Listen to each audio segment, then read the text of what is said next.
Daghang salamat sa mensahe sa awit. Dawata siya. Balik ta sa pangutana mga kaigsunan. Sa ganito, kinsa sa inyo nga wala ikapoy sa trabaho ti buok adlaw nga na-expose mo dito sa init. Kanang wala ikapoy, itaas ang kamot. Wala ikapoy? Kanang gikapoy yun, nga naamoy trabaho sa inyong tibok adlaw, nga naamo dito sa init, unya, wala mo'y pahulay, kinsa man dyo'y gikapoy. No? Okay?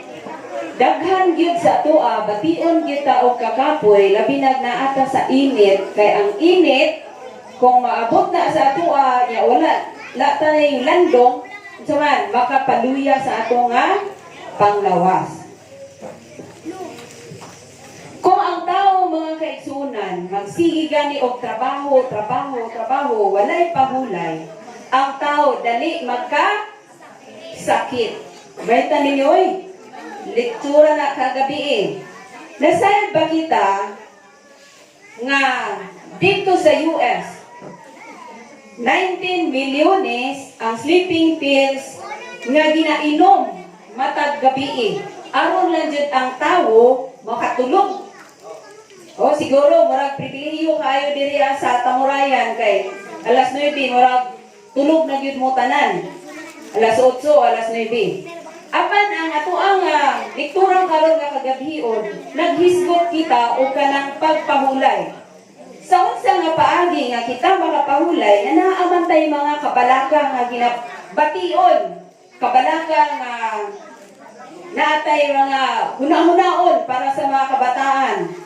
Problema, unsay nahitabo sa pulianan. Apan, ang atoang karon nga topiko, nagapahinumdum ka nato nga ang kining mga kabalaka gisultihan ta nga bisan pa sa US mga kaigsunan 11 million kilos nga aspirin mahurot nila para lang yun sila makapahulay, makatulog. Pero ang Ginoo mga kaigsunan naa siya'y resita sa atoa. Unsa man nga resita? Ang balaan nga resita alang sa tao nga wala mahalula ang hula-hula makita sa Mateo 11 versikulo 28. Ingon, umarit ka nako kamong tanan nga nabudlayan og nabugatan og papahulayon ko kamo. Asa ta mo ato kang Ginoong Hesus. Ingon diri sa Mateo 11 versikulo 29. Ingon siya, isangon ninyo ang akong yugo og pagtuon kamo gikan kanako og makakaplag kamo pahulay alang sa inyong mga kalam.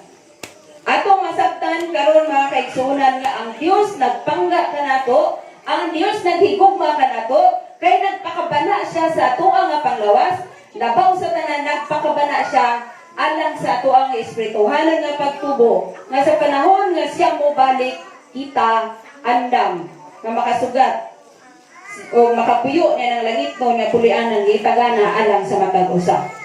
Ani ang kining pagpahulay sa Exodus 20 versikulo 8 hangtod 10 sa atoang napulo ka sugo kagabi. Niingon siya sa versikulo 8, hinumduman mo ang adlaw ipapahulay aron sa pagbalaan niini. Atong tunan ug unsa kining adlaw nga igpapahulay. Ang napulo ka sugo mga kaigsuonan gibahin na siya sa upat nga katuyuan, duha ka katuyuan. Ang una nga katuyuan, gugma ta sa Dios.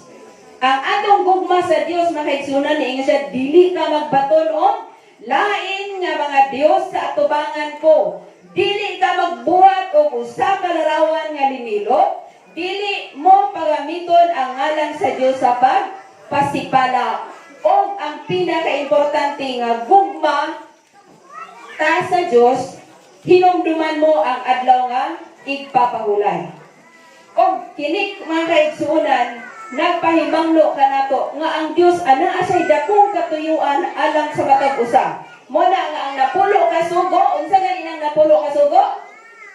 Gihimo na sa Ginoo nga paagi nga kita mahimo nga iyang mga katawhan nga nagatuman ngadto kaniya. Kay kung naa gani lapason nga isaon sa ganito, malapas nimo ang tanan. O ang ikaduha nga katuyuan sa Dios sa napulo ka sugo mo kanang gugmata sa isig ka tawo. Gilikto na gihisgot o gisulti na sa ato ang magsusulti kagabi nga ang gugma nato sa atong isig ka tawo mo nang tahuron mo ang imong ginikanan aron nga ang imong kinabuhi magahataas. Dili ka magpatay, dili ka magpanapaw, dili ka magpangawat, dili ka magsaksi o baka, dili ka maibog sa balay sa imong isig ka tawo. Anang duha nga kaigsunan, ana ay importante nga awhag ang Dios kanato. Mo kanang ikaupat nga sugo. Sugo nga gugmata ngadto sa Dios. Hinumduman mo ang adlaw nga igpapahulay. Maunay katuyuan sa Dios nga kaigsunan.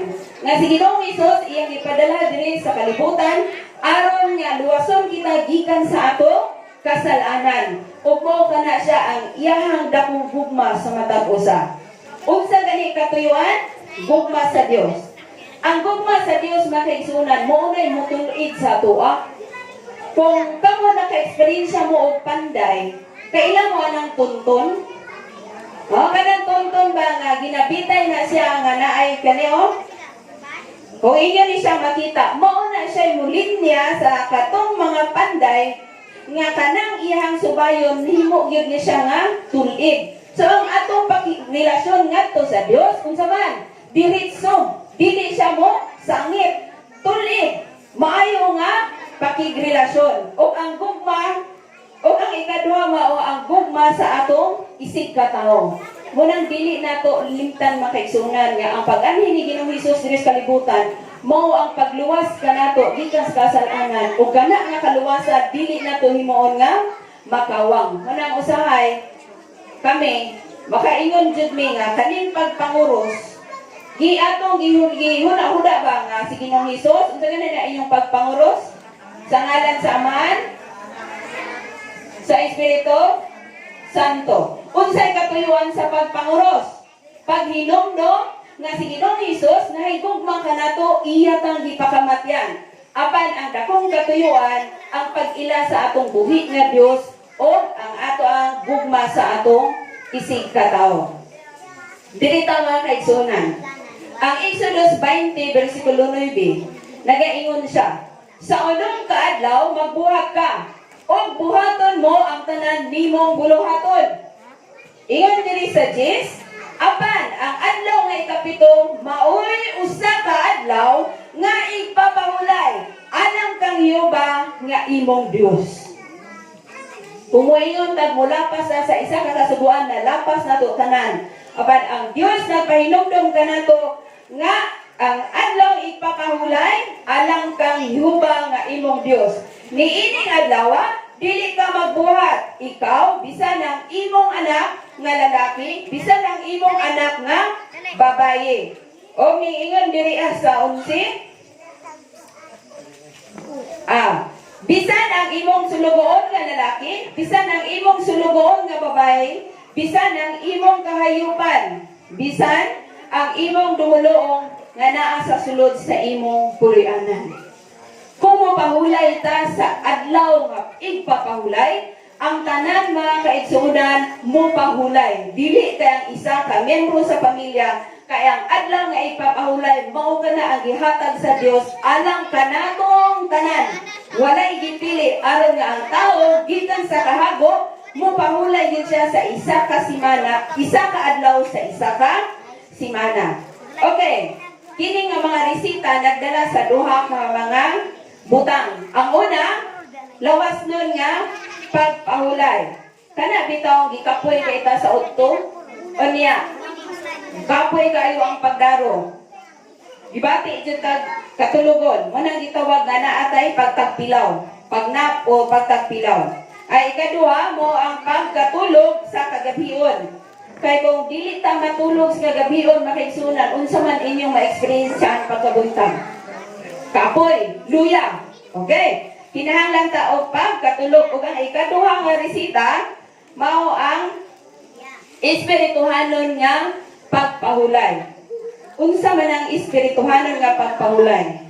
Mao kana nga mohatag tag higayon sa atong buhi nga Dios nga moadto ta sa balay nga lampuanan aron sa pagdaig sa iyang ngalan. Pagsimba, maghimo ta sa pagpasalamat nga sa tibuok simana ang atong kinabuhi safety, daghang panalangin, iya kang hiubanan sa kanunay. Mao nga hatagan nato siya panahon kay siya man ang creator. Siya may nagbuhat sa atoa. Kung abusado ta sa atong panglawas, mo nang sa lektura kagabi, mag-antos o magsakripisyo ta kung kita nagbalatian na. So wala nga mo adto ta sa simbahan. Unsa man itong simbahan sa lecture kagabi? Kung nagsakit ka, maadto ka sa doktor. Kung maadto ka sa ospital or magpa-check up ka sa doktor. Kung ikaw sa imong espirituhanon nakasala ka, asa ka moadto? Sa simbahan o moadto ta sa Ginoo. Ang lawas nun nga pagpahulay nga kaigsunan, ang pagkapilaw o pagkatulog, kini siya importante sa matag usa. Ang unang benepisyo kung kita nakatulog sa gabi, maayo ang atong pagkatulog. Una, ang temperatura sa lawas moubos panahon sa gabi. Kaya nga naman, ang atong panglawas, relax. Oh? Kung makabantay mo, karon kay COVID man no. Kung wato mo og mulabi, unaog mo din haasa, area nga walay landong, init kaayo, bubaklay kang daplin sa karsada. Unya na kay tuyo, moadto baka ka sa kasagaran ng istrikto karon kay abang kuman. Pag adto nimo sa bangko, waan kag temperatura, pirti nimo expose sa init. Pag ana, uy, taas ka kag temperatura, 38, gikan ka dinhi. Unya, pag ana, dili ka pwede makasulod. Di ba? Bawal? Bawal. Dili ka pwede makasulod. Kaya naman, taas ang imong temperatura. O kaning mga kaigsunan, ang unang nga benepisyo sa ato ang panglawas, kanang matulog ta, ubos ug relax ang atong lawas, ubos ang temperatura. Ang ikaduha nga benepisyo, kung kita nakapahulay sa gabi, ang atong utok, unsa man, ang electrical discharges diha sa utok muhinay. No? Muhinay siya. O ang ikatulo nga benepisyo sa pagkatulog, mao ang parte sa utok nga nagauna-una o nagauna-una mo pahulay sa pagtrabaho. Relax man daw anak mga kaigsunan. O ang sunod mga kaigsunan, kining voluntary muscles. Kanang mga voluntary, kining atong tiil, atong kamot, atong mata, makapahulay na siya sa panahon nga kita matulog. Kanang mga involuntary, kanang heart, bisag kung saon, nagalihok yun na siya adlaw o gabi kung ang tao buhi. So wala nga, ang atong physical na panglawas, makapahulay, diha sa panahon sa kagabiyon sa ato nga pagkatulog. Mo ka na ang ikaupat nga benepisyo. O ang ikalima, ang pulso sa pitik sa kasing-kasing, mohinay o moubos usab, nakalmado. O ang ato nga kabahin sa lawas, ang mga bahin sa lawas nga maoy maghilis sa atong pagkaon, mumilos ang paglihok. So makapahulay ang ato ang tinae, ang atong tiyan, makapahulay siya o galing kay luoy kay siya sa tibok adlaw nga daghan kay pagkaon nga iyang ginagaling aron nga makahimo ta sa atong trabaho laksik ang ato nga lawas. So panahon sa kagabiyon makapahulay usab siya. O ang ikapito, kung kita makatulog, makatigom tao, igo nga kusog. Sumaw ka na. O ang sunod mga kaigsunan, ang mga nadaot o naluyang nga mga unod, maulian o maayo. Kanang mga samad-samad na to, dali kay na siya maulian. Tungod kay ang atong lawas, unsa man, ligon ang atong resistensya. O diha sa pagkatulog, pagbati sa kalinaw ug walay pagkabalaka, gidasing. O mao nga ang pagkatulog gitawag nga original o natural nga pangpakalma o tranquilizer. Okay, mga bata. inyong pagkatulog na ay gibasihan anak. Kung makahinumdum mo sa gamay pa mo 20 to 22 hours a day, kinahanglan mo matulog. Kaya bitong baby ba? Ang trabaho na, sige mag didi, tulog, didi, tulog. Didi, tulog. Na trabaho sa bata. Kanang isa ka tuig, hangtod sa ikaupat ka tuig, kung kinsa na sa inyo karon, nagkinahanglan mo og 12 ka oras sa inyong tulog. So, ano na ninyo? Asa man mo mukuha ang parte nga madusingan? O, sayo pa sa gabi hantod pag mata sa buntag, kwaon ninyo ang 12 ka oras. O kung mahimo, kung walay klase, naa sa buntag, matulog mo alas 10, alas 11. Hapon na po, tulog na po. Para nga, nindot o glagsit ang inyong paglawas sa kanunay. Layo mo sa mga balatian. O ang ikaupat, kining mga batanon. Mga batanon, na kinahanglan kitag pahulay, 8 to 10 ka oras, matag gabi nga tulog. Ako na-obserba lang mga kaigsunan, nakapuyo ko og syudad. Kanang alas 11, alas 12, sayo pakaayo na dito. Bibo pa ang syudad. Unya, dili ka bation o katugon.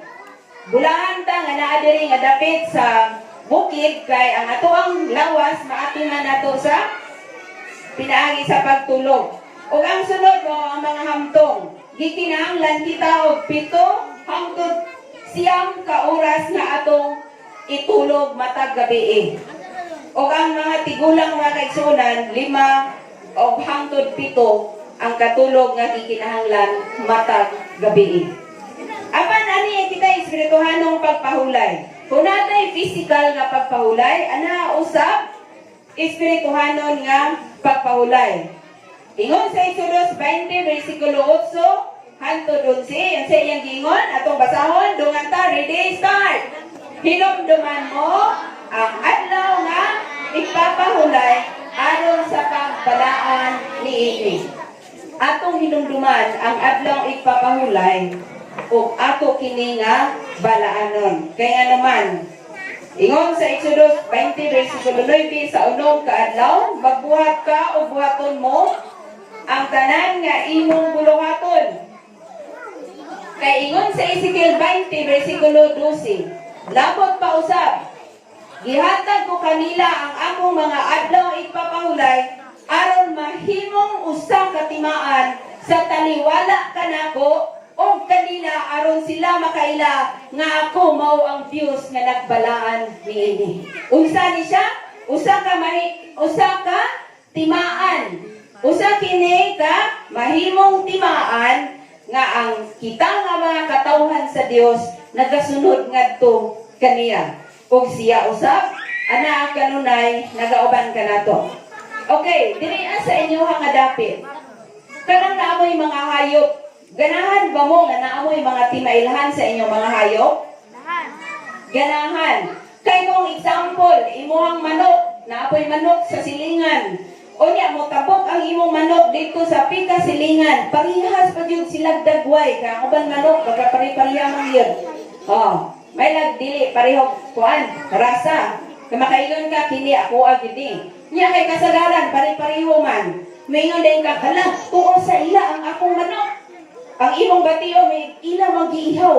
Pero ang imong manok wala na diha nasangit bakag asa dapita. Mo na isa nga rason nga murag na ay mga misunderstanding sa inyong silingan kay naguna-una ka nga parehas mo og manok. Pero kung nakay tay mailan sa imong manok, pagingon nga hala, parehas mi color, pero kay naamay putol sa tiil at dili din na siya ako nga manok. Sumana nga nindot kaayo ang ato ang kinabuhi na ay unsaman timaan. Timaan nga anak pa sa Dios o kamo na amoy timailahan sa inyong mga kabataan, timailahan sa inyong mga hayop. Mo nang ang uban ginarehistro gyud na nila. Kung baka iparehistro, tatakan para nga makinaong sa biyon nga gikawat, pagtan-aw ron kay namay timailahan. Mayon lang isa nga ako pero dili masilbi kay naay timailhan. So timaan mga kaigsuunan. Espirituhanon niya pagpahulay. Marcos 2 versikulo 27. O siya miingon kanila, ang adlaw nga ipapahulay gibuhat alang sa tao. Dili ang tao alang sa adlaw ipapahulay. So ang Dios naghatag og usa ka adlaw aron nga ang tao mo pahulay dili kay ang tao alang sa adlaw nga ipapahulay. Naay kasiguruhan gihatag ang Dios mga kaigsunan. Mao kana ang isa o ikapito nga adlaw. Adlaw Sabado o Sabado adlaw ipapahulay. Ato makita na makaigsunan na ay mga ebidensya nganong nga kana magyong adlaw, nganong ikapito magyong nga adlaw ug nganong mao ang ginaang adlaw nga ipapahulay. Kay tataw og dayag na ay ebidensya. Una nga ebidensya sa dictionary. Nakasulay mo basag dictionary, di ba, mga bata? Okay, sa dictionary makita nimo na ang Saturday. Unsay nakabutang dito sa dictionary? Dito niingon niya, Saturday, the 7th day of the week. Ikapito nga adlaw sa simana. Ebidensya. O sunod nga ebidensya ang kalendaryo. Asa nagsugod ang adlaw? Sa kalendar. Domingo. Asa nagtapos? Sabado. Ikapito ka adlaw. Sugod sa Domingo mo, tapos sa Sabado mo, ikapito nga adlaw. Adlaw nga igpapahulay. Ang sunod nga ebidensya mo kining sinulat sa Latin na sa mga Hudyo, Portuguese, Greek, African, Swedish ug Russian. Apan diri sa sinulagay lahi nga sinultihan makaigsunan, klaro kay sa Portuguese kining Sabado. Sabado, ikapito nga adlaw o adlaw nga igpapahulay. Anaata dire ikaupat nga ebidensya o version sa Biblia. Natoy isa dire ang atong ang yuon nga mobasa. Unsa nang gisulat sa Exodus 20 bersikulo 8 sa Portuguese nga pinulungan. Ako ang yuon, sister.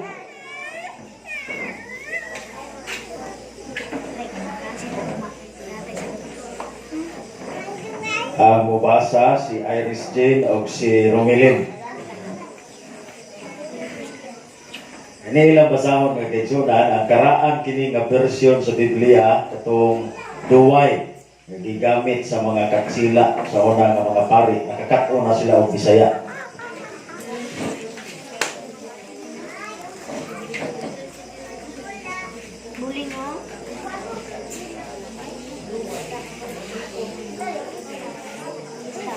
Hinumdumi nga santuson mo ang adlaw sa Sabado. Kung pahulay sa unom ka adlaw magabuhat ka og himuon mo nga tanang mga buluhaton nimo. Apan sa ikapito ka adlaw nga iya sa Sabado kung pahulay.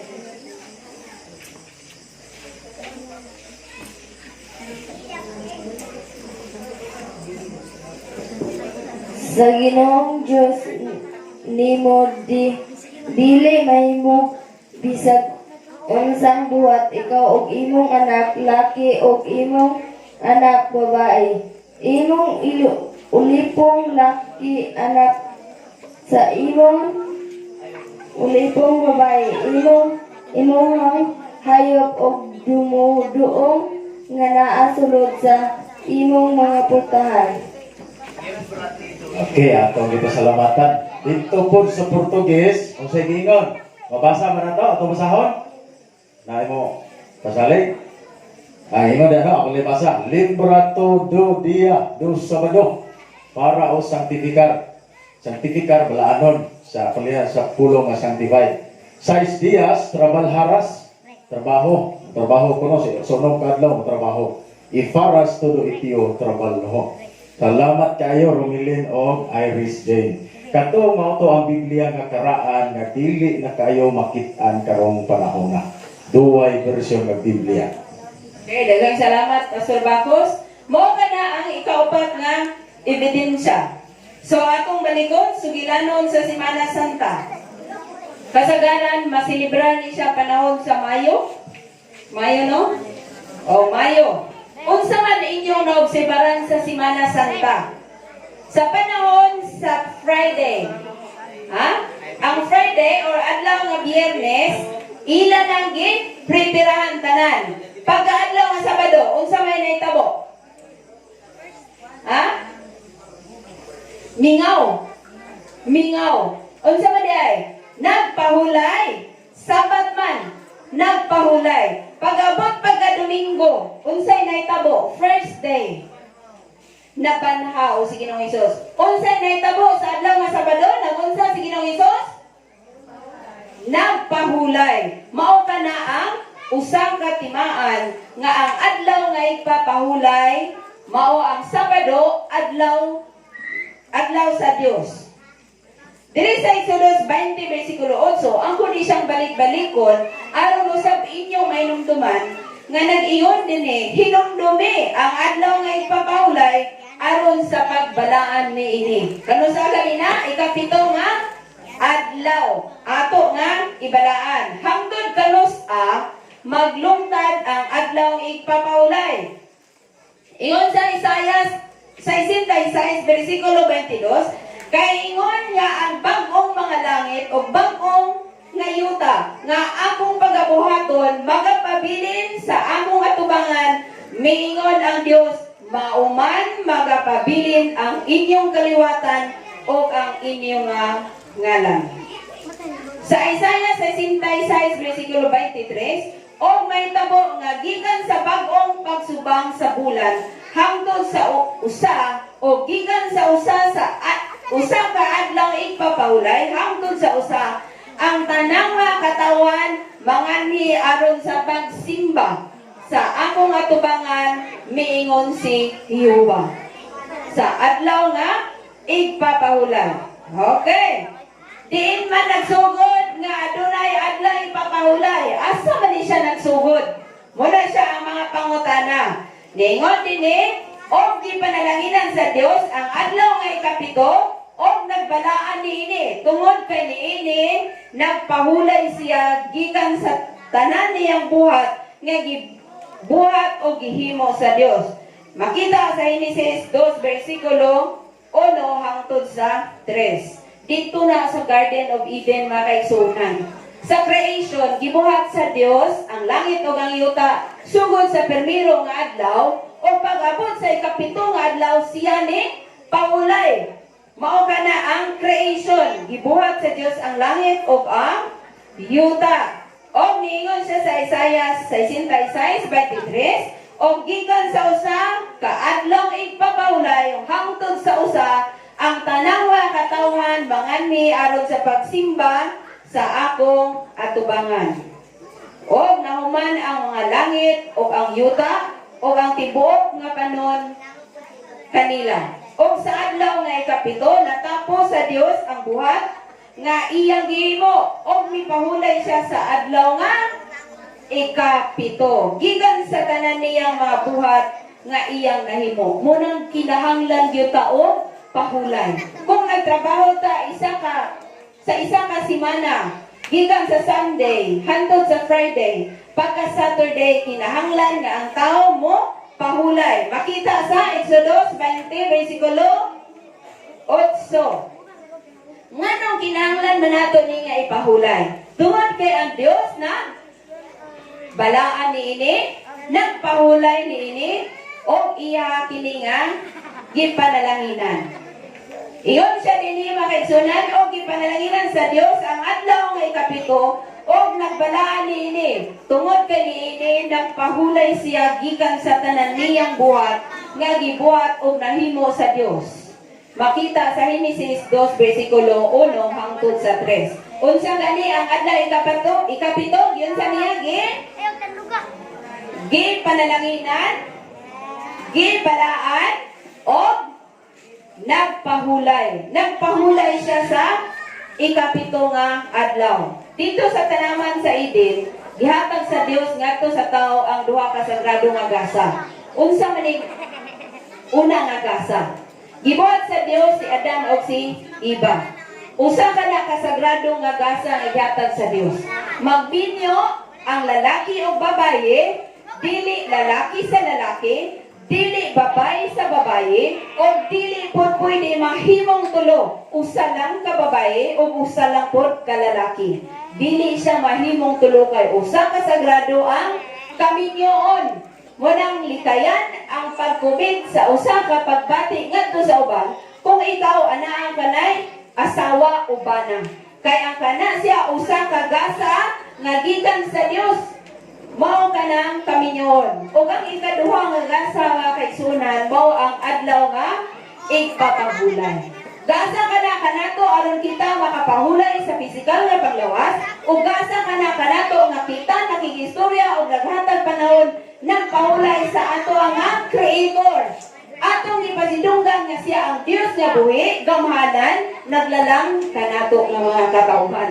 Mao nga kining adlaw ikapito, iya kining pahulayan, gibalaan o gipanalanginan. Munang ingon sa Exodus 20, versikulo 8, hinumduman mo ang adlaw nga igpapahulay, sa unong kaadlaw magtrabaho ka, o pagka ikapito ka adlaw, mo pahulay kita. Mao ka na ang iyang kanunay, gibalik-balik ka nato sa napulo ka sugo. Kaya ang kana siya nga sugo, mga kaigsunan, mao na ang nahimong sentro sa tanan nga sa sugo nga gihatag niya kanato. Gugma sa Dios o gugma sa tao, o kanang ikaupat, mao na siya timailahan. Nga kita, ang atong pangigrelasyon kanunay kaniya, matinod-anon. Okay, nakoy pangutana. Kinsa ninyo nakasulay nga naamoy ka nang sa inyong pagkabatanos kaniadto katong mga batanon, naamoy ni kasabot nga date. Alam naamoy ka date ba magtakbo karon dito sa asa ni? OTP. Oh, textmate, callmate. Oh, magsabot daw, magkita ta dito ah. Unya wala mo gisipot unsay inyong gibati? Ah, wala eh. Paglagot? Unsa ba? Ha? Maluyahan? Oo, maluyahan. Lagot no? Sa wala nga, wala wala tulong sa sabot. Oh. Kung dili na ni mo textmate, dili na ni mo callmate, uyab na jud mo. Magsabot na. Makita ta dito sa unsa may kananan diya nga gwapo ah. Sa Monsgrel. Oh. Hala, sakay na ka. Sakay magbadsa. Unay nagkatawa dito sa likod. Wala. Ha? Nagsabot mo, ang isa taga Mulabi, ikaw taga Dinhi. Monsgrel mo nakita sa tunga-tunga. Pag abot ni mo dito, sige kang paabot niya. Nya wala ka gisipot. Unsay imong bation? Sakit? Sakitan? Sakitan din eh. No? Maglagot ka nga naman eh. Uyab naman unta. Nya nami sabot din ha. Nya perminawi makita sa una. Kaya uyab na good. Oh. O nya, dili mo tunga. Masakitan. No? Bation na to, usahay. Dili makasabot sa ato ang pagbati nga maglagot, masakitan, ambot o ano. Apan, ang Diyos mga kaigsunan, nagpainumdum sa kanato. Kay kanadi ay adlaw nga Sabado, mauday na nga panahon nga kita makitagbo sa ato ang hinigugma. Kay kung dili tamo-tagbo sa atong hinigugma, bation taog, sakit, masakitan. Unsa pa ganito yung gitubang gagayahan? Oh, maglagot? Unsa pa? Maluyanghan? O madiskoryo? O daghan kay tag mga explanation. Mao din na nga panahon nga ang adlaw nga Sabado o adlaw nga ipapahulay o adlaw nga ikapito nga gibalaan sa Dios, iyang gipahulayan o iyang nga gipanalanginan. Mao din na nga adlaw nga atong pakitagbo sa ato nga hinigugma. Kung naigugma mo, tagbuan jud ninyo ang inyong hinigugma. Ayaw jud ninyo o sige ni term ginagamit anak. Indian. Indian. Ano ni Indian ba na? Ha? Okay. Padayon na makaisunan. Si Jesucristo mo ang nagbuhat sa Sabado. Iya kinig gibuhat pinaagi sa pagpahulay sa ikapitong adlaw, pagpanalangin sa ikapitong adlaw, pagbalaan sa ikapitong adlaw. Mao kana ang gibuhat sa Dios. nagbuhat siya sa Sabado, iya kini, dili ni sa tawo. Kini kay ang tawo ra ni ingon nga mopahulay ka sa adlang Sabado. Kay makita tataw og dayag sa Exodus 20 bersikulo 8. Hinumduman mo ang adlaw nga ipapahulay kay kini iyang gibalangan, gipanalanginan o gipahulayan. Sa Ecclesiastes 3 bersikulo 14. Iyon sa kini, ako nasayod nga bisan unsa ang buhaton sa Dios, kini alang man sa walay katapusan. Walay ikadugang niini, ni makuhaan kini sa bisan unsa o gibuhat kini sa Dios aron ang mga taong magkahadlok sa iyang atubangan. Ang Dios mga kaigsunan gugma. Kung ang topiko kagabi, ang Diyos gugma mo nang gitagaan tag rules. Kini mga anak, ayaw mo gawas sa balay. Kay kung mo gawas mo, gabi ng dako, maunsa mo dito sa gawas, ang ginikanan, mabalaka. Na ay mga rules sa balay. Mga ang Diyos na ako siya rules, kay iya man tang gigugma. Dako man siya gugma sa matag-usa ka nato. Busa, iyang giingon sa Hebrews 4, iyon siya sa versikulo 9, busa nagapabilin pa diay ang usa ka kapahulayan nga gitagana alang sa mga tao sa Dios. Kay ang manisulod ngadto sa kapalayan sa Dios, muundang manusab sa iyang mga pagpamuhat, maingon sa pag-undang sa Dios sa iyang mga pagpamuhat. Kung ang Dios makaigsunan nagpahulay siya, kita na kinahanglan usab kita o pahulay. Unsa nga nabatasan ni Jesus sa Lucas 4 bersikulo 16, og siya miabot sa Nazaret diin dito siya magtubo. Og sumala sa iyang nabatasan siya misulod sa sinagoga sa adlaw nga ipapahulay og siya mitindog aron sa pagbasa. Kanang sinagoga nga igsunan mao na siya ang simbahan nga adtuan ni Ginoong Hesus sa panahon sa adlaw ipapahulay nga dito siya mohimo pagsimba. Nagsimba mga si Ginoong Hesus, kita baga nga iyang mga binuhat sa Dios nga Amahan. Sa pagpadayon, bersikulo 11, ingon dire, busa kinahanglan panglipasugan ta ang pagsulod sa maong kapaulayan aron walay usa ka nato nga mamatay tungod sa samang pagkamasupilon. Dili gusto ang Dios mga igsuonan nga kita mahanaw sa kalibutan nga dili mapuslan. Nga panahon sa iyang pagbalik, madili taniya madala sa gingarian sa langit. Iyang gihimo nga kita kanunay maghinumdom ngadto kaniya pinaagi sa napulong nga sugo nga ayahang gitudlo nga nato sa pagbantay sa adlaw nga igpapahulay. Aging pagtapos mga kaigsunan, atong hinumduman nga ang adlaw nga ikapito, adlaw nga Sabado o adlaw sa pagpahulay o igpapahulay, gibalangan sa Dios, gipanalangin sa Dios o gipahulayan sa Dios. Kay ang Dios gugba, naigugma siya kanato ug dako siyang paglantaw kanato nga iya kita nga maatiman og handom niya nga kita nga kaigsunan makapuyo ta sa langit nga purian nangigitagana alang kanatong tanan. Ingon siya sa alang sa pagtapos, ang pagtuod dili igo, kinahanglan imong dawaton ang kamatuoran. Kung gusto nimo madawat ang panalangin nga gitagana sa Dios ni anang ikapitong adlaw. Kung gusto ta mo pahulay sa kakapoy sa atong panglawas, kay gikinahanglan ni siya aron natay igong resistensya. Labaw na ang Dios na asay handom kanato nga mo pahulay ta sa ikapitong adlaw kay iya kini nga adlaw igpapahulay. Umani kamo kanako, kamong tanan nga nabudlayan o nabugatan o papahulayon ko kamo. Kung gibati nato mga kaigsunan nga pug-at ang Dios andam kanunay.